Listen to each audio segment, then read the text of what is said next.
Hey everyone, welcome to the part number 3 of your PIB. Part number 3 से चालू करते हैं। आज का हमारा जो सबसे पहला टॉपिक होने वाला है, टॉपिक है sovereign credit rating. Very important topic, sovereign credit rating. Now होता क्या है? क्रेडिट रेटिंग मतलब कि कोई भी देश या कोई भी कंपनी या कोई भी चीज कितना आप मतलब उसमें इन्वेस्टमेंट करोगे तो आपको उसका बेनिफिट मिलेगा। सॉवरेन क्रेडिट रेटिंग क्या होता है? ये एक इंडिपेंडेंट असेसमेंट होता है। It tracks the credit वर्थनेस। क्या ट्रैक करती है? ये ट्रैक करती है क्रेडिट वर्थनेस। ठीक है, it's an independent assessment of a country's ability and willingness to meet its debt obligation. कौन इशू करता है इस रेटिंग को? अलग अलग जो क्रेडिट रेटिंग एजेंसीज होती हैं, जैसे स्टैंडर्ड एंड पुअर है, मूडीज है, फिच है। ठीक है, तो ये हमारे लिए क्रेडिट रेटिंग इशू करती हैं। बहुत सारी चीज़ें क्रेडिट रेटिंग को इम्पैक्ट करती है। एक देश कितना वापस दे पा रहा है, मार्केट कैसी चल रही है, बोरोइंग कॉस्ट कैसी है, एफडीआई फ्लोज कैसा है, इन्वेस्टर परसेप्शन कैसा है, इस तरीके की होती है। मैं आपको एक बताऊं, एक केयर एज करके केयर रेटिंग है। ये हमारी पहली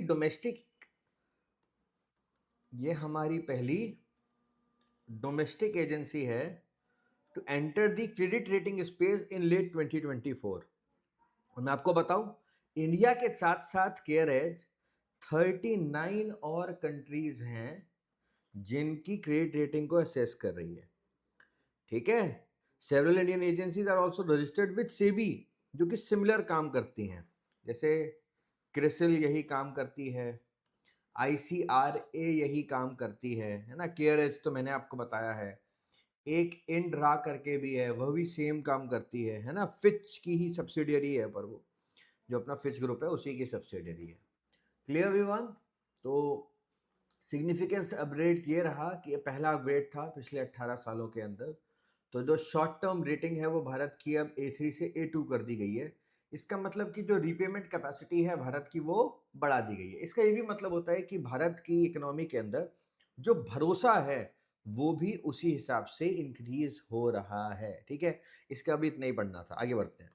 India achieves a historic milestone of 100 gigawatt solar PV module manufacturing capacity under ALMM। देखो हुआ क्या देखो, there is an scheme known as ALMM। ठीक है, अब सोचो क्या है इस स्कीम का नाम? सोचो। Approved list of model and manufacturers. ये क्रिटिकल पॉलिसी फ्रेमवर्क है जिसको ministry of new and renewable energy release करता है। मेजर मकसद क्या होता है कि भाई किसी भी तरीके से we can boost our solar manufacturing और प्रोडक्ट क्वालिटी को मेंटेन करते हुए हम जो मैन्युफैक्चरिंग है उसको इम्प्रूव कर दें, उसको अच्छा कर दें। ठीक है, तो 2024 के अंदर इसको अप्रूव किया गया था और 15th फाइनेंस कमीशन की साइकिल तक इसको काम करना था। It was a stand alone central sponsored scheme और बजटरी आउटले भी इसमें अच्छा खासा दिया था। ठीक, ऑब्जेक्टिव यही था कि भाई हम लोग धीरे धीरे और बेटर चीज़ें यहाँ पर प्रोवाइड करा सकें। ठीक है, सोलर पीवी मॉड्यूल्स में हम लोग चीज़ें प्रोवाइड करा सकें। Clear everyone? चलो, न्यूज़ है कि भाई rising rural incomes and upbeat sentiments. Rising rural incomes and upbeat sentiments, इसको क्या बोला गया है? RECSS। RECSS। ठीक, व्हाट इज दिस? ये भी बेसिकली हाउस होल्ड्स के लिए ऑपरेट करता है। हम लोग इसके अंदर रूरल इकोनॉमी को ट्रैक करते हैं। ठीक है, this is related to rural economy. ठीक, उसको हम लोग ट्रैक करते हैं, समझते हैं कि वेलफेयर स्कीम्स क्या इम्पैक्ट क्रिएट कर रही हैं, वेलफेयर स्कीम्स क्या कर रही हैं। तो दिस इज व्हाट रूरल, देखो नाम में ही सारा काम छुड़ा है, रूरल इकोनॉमिक कंडीशन सेंटिमेंट्स सर्वे। ठीक है, ये नाम है रूरल इकोनॉमिक कंडीशंस सेंटिमेंट सर्वे। ठीक है, ठीक, अब पहले बताओ हु रिलीज दिस। सवाल तो ये बनेगा ना कि भाई इस सर्वे को कौन रिलीज करता है। तो यही सबसे बड़ा सवाल है कि नाबार्ड इज द एजेंसी जो कि ये rural economic condition and sentiment survey को रिलीज करती है। इस चीज़ को याद रखना, रट लेना अपने दिमाग में, ठीक है। चलो, इसरो ने दोस्तों अपनी स्पेस मीट करी थी। करेंटली इसके ऊपर अपन नहीं ध्यान देंगे, आगे बढ़ते हैं काम की चीज़ों के ऊपर। इंडियन पोर्ट्स एक्ट, आ जाओ। इंडियन पोर्ट्स एक्ट 2025 हमारे सामने आया। इसने इंडियन पोर्ट्स एक्ट 1908 को रिप्लेस किया। स्कोप ये था कि भाई we have 12 major ports and 200 plus non major ports, ठीक है। इसने जो भी पोर्ट गवर्नेंस के जितने भी लेजिस्लेशंस थे उनको क्या कर दिया, उनको कंपाइल कर दिया, उनको एक ही जगह पर ले आया। जो इंडियन पोर्ट्स एक्ट 2025 है, उसने क्या किया कि जितने भी अलग अलग पोर्ट गवर्नेंस के हमारे देश में स्टेट के लेजिस्लेशन थे और बाकी सारी चीज़ें थी, उसको ये एक ही साथ ले आया। और मेजर मकसद ये था कि they created new institutions, they created new institutions, नए इंस्टीट्यूशंस बनाए। नए इंस्टीट्यूशंस बनाने का मेजर मकसद क्या था कि सेंटर और स्टेट के बीच में जो गैप है हम उस गैप को फुलफिल कर सकें। We can fulfil the gap between centre and state. Clear, cool.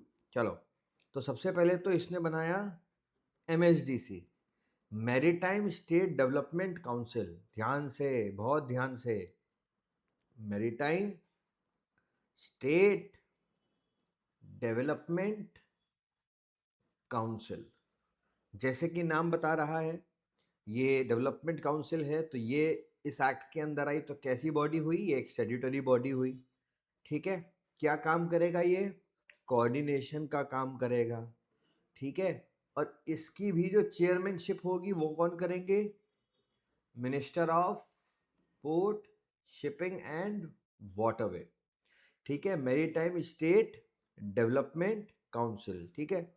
इसी तरीके से हम लोगों ने स्टेट मैरीटाइम बोर्ड भी बनवाए, ठीक है। We created state maritime board and we also introduce DRC, dispute resolution committee. Clear everyone, dispute resolution committee, ठीक है।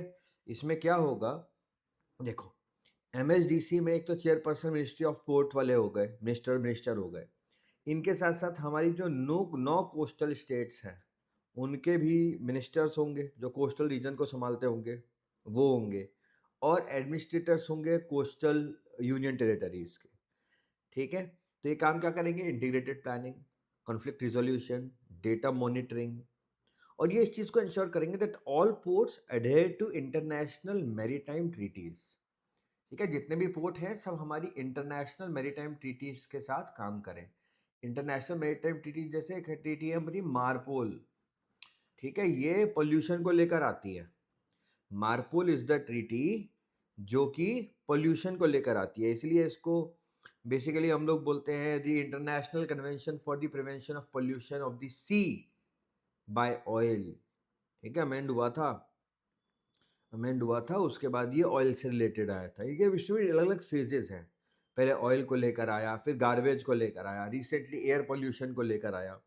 तो जनरली जो भी तरीके का पोल्यूशन होते हैं ना उसके लिए मारपोल वाली हमारी ट्रीटी होती है।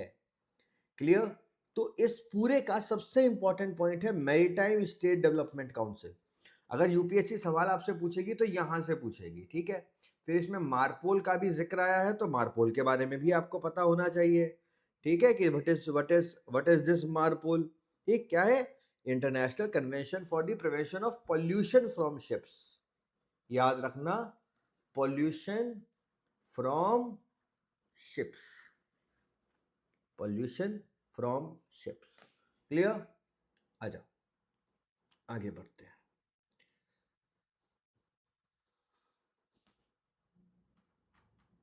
Next generation quantum device India's breakthrough, ठीक, with the Rydberg atom. With the Rydberg atom. Now, what are these Rydberg atom? सब चीजें छोड़ो, पहले इसी के बारे में समझो. What are these Rydberg atom? Now, it is an excited atom where one or more electron has been kicked into a very high principal quantum number. It is an atom, एक एटम जो कि excited हो गया है. Excited मतलब उसको कहीं से एनर्जी मिल गई है. ठीक है, उस एटम को कहीं से एनर्जी मिल गई है. ठीक है, वो एटम एक्साइट हो गया है. ठीक, और उस एक्साइटमेंट की वजह से उसके अंदर कम से कम एक इलेक्ट्रॉन, एक हाई क्वांटम नंबर उसने अचीव कर लिया है. उसने हाई क्वांटम नंबर अचीव कर लिया है, तो हम उसको रिडबर्ग एटम कहते हैं. ठीक है, we call it as Rydberg atom. ये जो रिडबर्ग एटम है, इसकी जो एप्लीकेशन है आज की डेट में, वो क्वांटम कंप्यूटिंग के अंदर है, सेंसिंग के अंदर हम इसका इस्तेमाल करते हैं, इवन सिमुलेशन का इसके अंदर इस्तेमाल करते हैं. मतलब Rydberg atom is related with quantum computing. ठीक है, इस चीज को याद रखना, that this Rydberg atom is related with quantum. तो हम लोगों ने रेडनबर्ग स्टेट के बारे में और एटम के बारे में समझा. ठीक है, atoms with one electron excited to very high energy, चीज़ को याद रखना.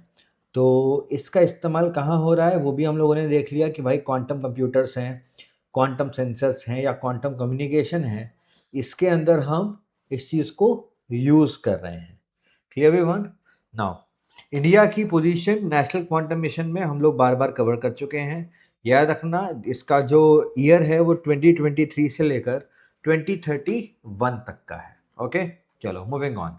एक बहुत इंपॉर्टेंट पॉलिसी जिसका नाम है बायो E3 पॉलिसी. ठीक है, it is very important, bio E3 policy. Now, E3 का क्या मतलब होता है? यहाँ पे E3 का मतलब है economy, environment and employment. There are three things: economy, environment and employment. Clear? Cool. Now Bio E3 policy को 2024 के अंदर लाया गया. ठीक है, और 24 में जब लाया गया, it was mainly under the department of biotechnology. Major मकसद था कि भाई हमारे देश में हम लोग बायो मैन्युफैक्चरिंग को इम्प्रूव कर सकें, so that we can improve bio manufacturing. ठीक है, ठीक, तो बायो मैन्युफैक्चरिंग के अंदर इनके तीन सेपरेट कंपोनेंट्स आए. कौन कौन से? एक आया bio enablers, enabling bio AI hubs, जो आर्टिफिशियल इंटेलिजेंस हब्स हैं उनका इस्तेमाल करें for data driven research and development. ठीक, तो एक तो हम लोग बायो एनेबलर्स के अंदर आए. ठीक है, इसके साथ साथ हम लोग क्या लेकर आए? हम लोग इसमें स्ट्रेटेजिक थीम्स लेकर आए, जैसे बायोपॉलीमर्स, बायो एंजाइम्स, बायोथेरेपेटिक्स, वो वाली चीज़ें लेकर आए. और लास्ट, हमें इनको बायो इकोनॉमी के अंदर यूटिलाइज करना है. We need to utilize them in terms of bio economy. Clear? Now, यहाँ पे बायो मैन्युफैक्चरिंग जो है, यहाँ से यूपीएससी हो सकता है आपके लिए एक सवाल क्रिएट कर दे. ठीक, बायो मैन्युफैक्चरिंग का क्या मतलब होता है? हाँ जी, what do you mean by this word bio manufacturing? We are just manufacturing things in which we are using living organism. Biomanufacturing is nothing but what we are doing, we are using living organism or biological system to generate some useful stuffs. Useful stuffs मतलब factory plus biology equals to bio manufacturing.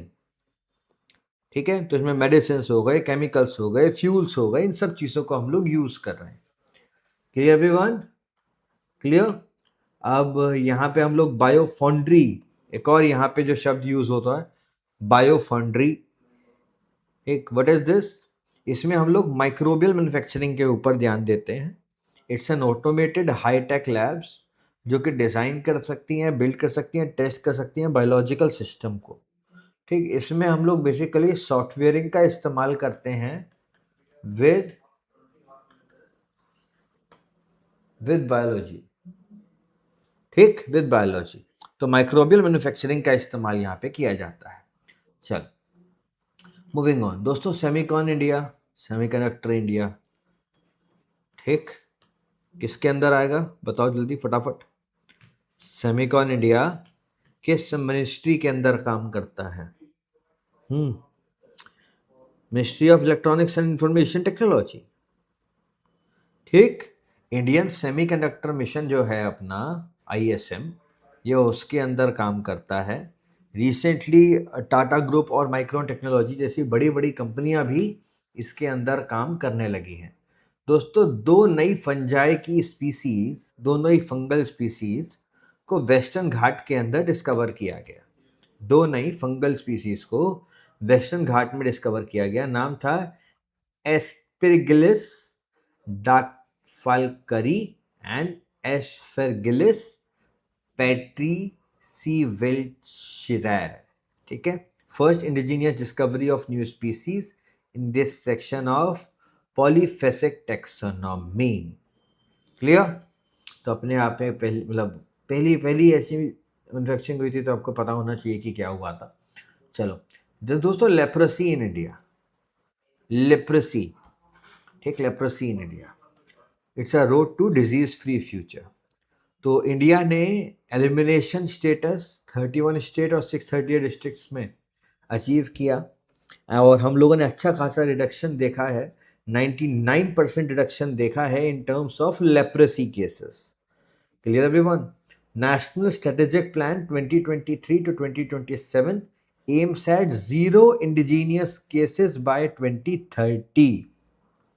Leprosy is caused by a bacteria, Mycobacterium leprae, और ये majorly spread होती है respiratory droplets की वजह से।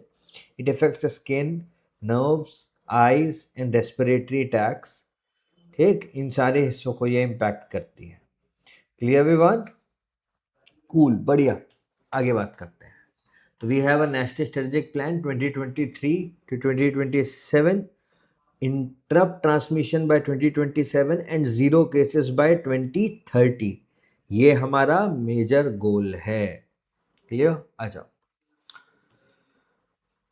National pulses mission and MSP increase. Union cabinet approve national pulses mission, और rabi crop का जो मिनिमम सपोर्ट प्राइस था वो भी इन्होंने इंक्रीज कर दिया था। ठीक, तो ये जो नेशनल पल्सेस मिशन है अपना, उसके अंदर हमें सेल्फ सफिशिएंसी अचीव करनी है पल्सेस के अंदर, and we need to improve nutrition and enhance farmer income. ठीक है, future use rice fallow areas, seed chain, intercropping, irrigation और प्रोक्योरमेंट गारंटी भी दी जा रही है। जो हमारे नेशनल पल्सेस मिशन है उसके अंदर हम लोग न्यूट्रिशनल गारंटी दे रहे हैं, प्रोक्योरमेंट गारंटी दे रहे हैं। ठीक है, उन सारी की सारी चीज़ों को फोकस है। Basically it's a mission for आत्मनिर्भरता इन पल्सेस। भाई, पल्सेस में आत्मनिर्भरता के ऊपर हम लोग फोकस कर रहे हैं कि भारत न्यूट्रिशनल पावर हाउस बने, so that India become a nutritional power house. Clear everyone? Cool. This is India mission for आत्मनिर्भरता इन पल्सेस। क्लियर? और इसके लिए वी हैव अ पोर्टल जिसका नाम है Sathi portal. Sathi portal ensures traceability from seed production to seed production से लेकर, ठीक, सर्टिफिकेशन तक। सीड प्रोडक्शन से लेकर सर्टिफिकेशन तक कैसे चीज़ें काम करेगी, कैसे चीज़ें ऑपरेट होंगी। Basically it is for traceability. Clear? This is for traceability. ठीक है, और मिनिस्ट्री ऑफ एग्रीकल्चर इसको इम्प्लीमेंट करेगा। दोस्तों लाइमस्टोन को मेजर मिनरल के रूप में क्लासिफाई किया गया है। Limestone have been classified as a major mineral. ठीक है, तो हमारा जो MMDR एक्ट है 1957, इसके अंदर हम लोगों ने मिनरल्स को मेजर और माइनर मिनरल्स के बीच में डिवाइड किया है। Earlier dual classification limestone for lime वो माइनर था, पर इसका इस्तेमाल जब सीमेंट, स्टील या केमिकल्स में होता था तो उसको हम लोग मेजर में कर देते थे। अब इसकी वजह से होता था क्या था कि रेगुलेटरी कम्प्लेक्सिटीज हम लोगों को देखने को मिली। तो limestone treated uniformly to simplify the supply chain. ठीक, अब गजट नोटिफिकेशन के अंदर ये आ गया जितना भी लाइमस्टोन है अब वो मेजर मिनरल है, जितना भी लाइमस्टोन है वो मेजर मिनरल है। ठीक है, क्लियर एवरीवन? जो स्ट्रेटेजिक पॉलिसी यही है, मेजर मिनरल वो होते हैं जो कि सेंट्रली रेगुलेटेड होते हैं, माइनर मिनरल वो होते हैं जो कि स्टेट रेगुलेटेड होते हैं।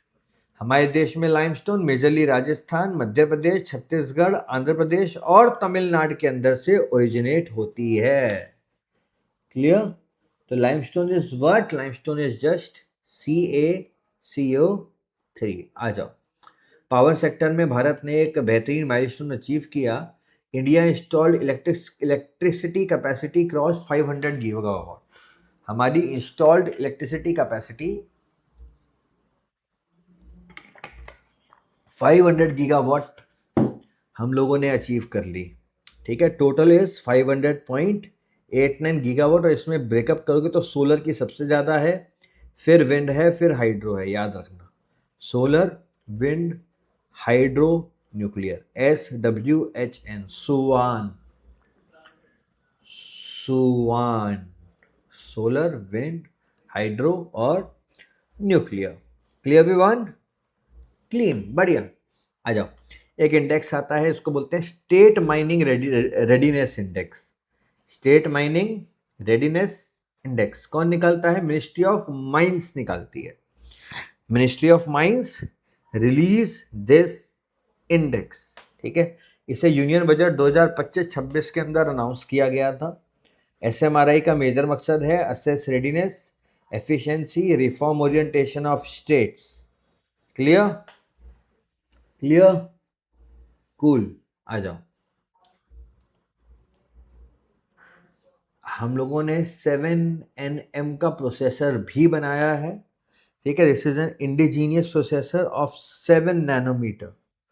ठीक है, एक इंडिजीनियस प्रोसेसर हम लोगों ने बनाया है 7nm का। Clear? What is SOAR? SOAR is skilling for AI readiness। Skilling for AI readiness। Ministry of skill development and entrepreneurship ने SOAR को लॉन्च किया था। टारगेट ग्रुप था students and educators. Creative AI literate generation बनाने के लिए SOAR को launch किया गया। SOAR, SOAR को लॉन्च किया गया। Clear everyone? SOAR को लॉन्च किया गया। आ जाओ, what is Mondiacult 2025? It's a UNESCO world conference on cultural policies and sustainable development. कहाँ हुई थी? ये बार्सिलोना में हुई थी। थीम था culture as a global public good. क्या था? Culture as a global public good. ठीक, तो यूनियन कल्चर मिनिस्टर ने इसको हेड किया था। ठीक है, it was also co chaired for Asia Pacific region. Bilateral meetings भी करी। की इनिशिएटिव यही था कि we supported multinational inscription of Chhath Mahaparv under UNESCO's intangible cultural heritage. Clear? Clear everyone? तो ये जो मोंडिया कल्ट है वो 1982 में मेक्सिको में हुआ था। It was reaffirmed 2022। They are focusing on culture as a public good. क्या नाम है? Mondiacult 2025। यूनेस्को की वर्ल्ड कॉन्फ्रेंस है on cultural policies as well as on sustainable development. Clear? दोस्तों, पहला fully digitalize national marine fisheries census 2025 में हुआ। ठीक है, पहला डिजिटलाइज एडिशन था इंडिया के मेरीन फिशरीज का। ठीक, फिशरीज के लिए ये सेंसस था। इंप्लीमेंट करती है department of fisheries, ICAR, fisheries survey of India. Clear? Clear? Parent scheme यहाँ पे कौन सी आएगी? प्रधानमंत्री मत्स्य संपदा योजना। क्लियर? चलो आ जाओ दोस्तों, देश के अंदर हम लोगों ने देखा we have digital personal data protection rules of 2025. ठीक, wine news, these were notified on 14th of November 2025, completing operationalization of DPDP Act 2023. ना इसको सरल डिजाइन के अंदर बनाया गया है, simple, accessible, rational and actionable. ठीक, इसमें अलग अलग डिवीजन किया गया है, data fiduciary, data principal, data processor, consent manager, data protection board. Dependent upon कि कौन डेटा का इस्तेमाल कर रहा है, कौन डेटा को यूज़ कर रहा है, कौन डेटा को सेल कर रहा है। अगर कोई गलती होती है तो पेनल्टीज भी यहाँ पर बढ़ाई गई। ठीक, मेन चीज़ क्या है इसके अंदर? We focused on phased implementation, protocols, transparency, we have mention the right of data principals. ठीक, कि भाई विद इन 90 डेज आप लोगों को रिस्पॉन्स करना पड़ेगा।